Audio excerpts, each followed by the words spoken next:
There was always thoughts in the back of my mind. Am I going to just finish this whole number out, or will I be free one day? Will my name be cleared?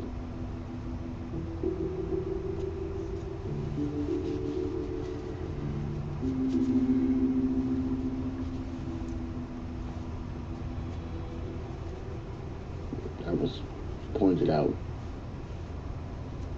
in the lineup, and next thing I know, I was headed for the courts. And they took hair samples from the top of my head and from my groin area. When they did the forensic test or something, they said my hair, the hair that they found matched mine. I was 18 years old, and the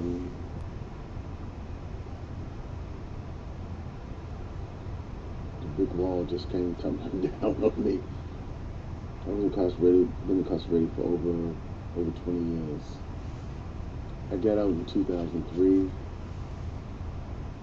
I still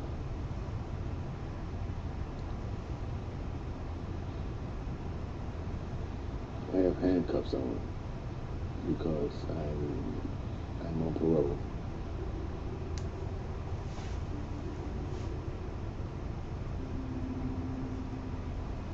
I'm hoping that my name be clear to be able to hold my head up high and not feel like I'm still in a box. When I get around crowds of people and feel as though I have to keep my back up against the wall. I feel like that at times. The light that I see now is getting brighter as far as my freedom.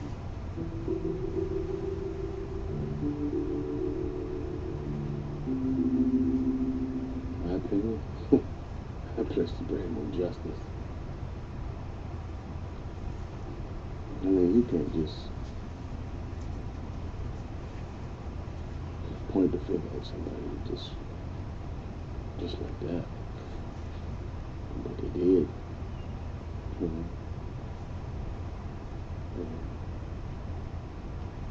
injustice was done.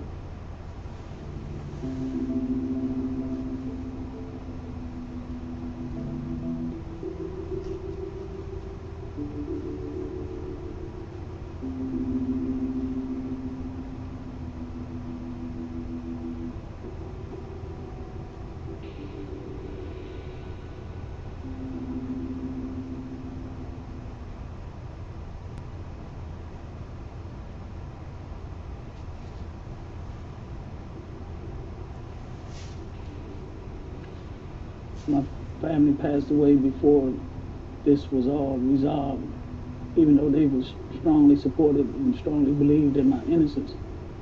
They went to their graves not knowing the outcome of this.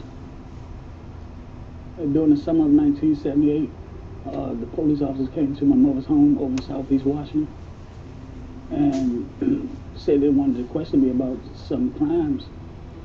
At that particular time, I had no idea what they was talking about. My biggest worry at that particular time was I had some unpaid parking tickets. And honestly, I thought that's what they was coming to my house about. And I stayed locked up for the next 25 years.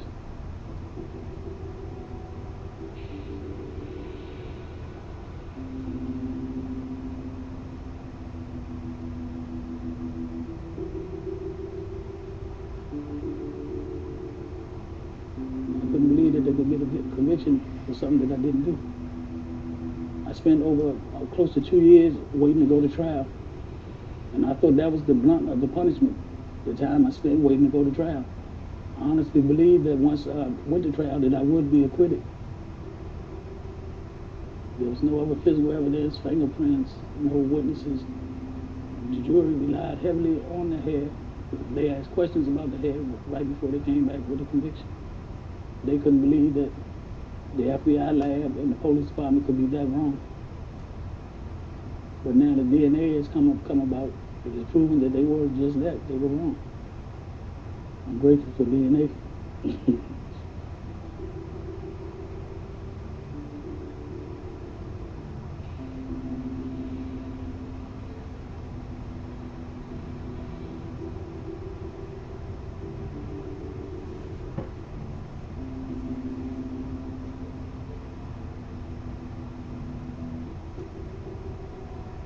Well, I read about another case that my attorney now, Ms. Levitt, represented a guy who had similar evidence of had microscopical characteristics. The DNA later turned out to be that it was the wrong person. So I contacted her, and she took an interest in my case.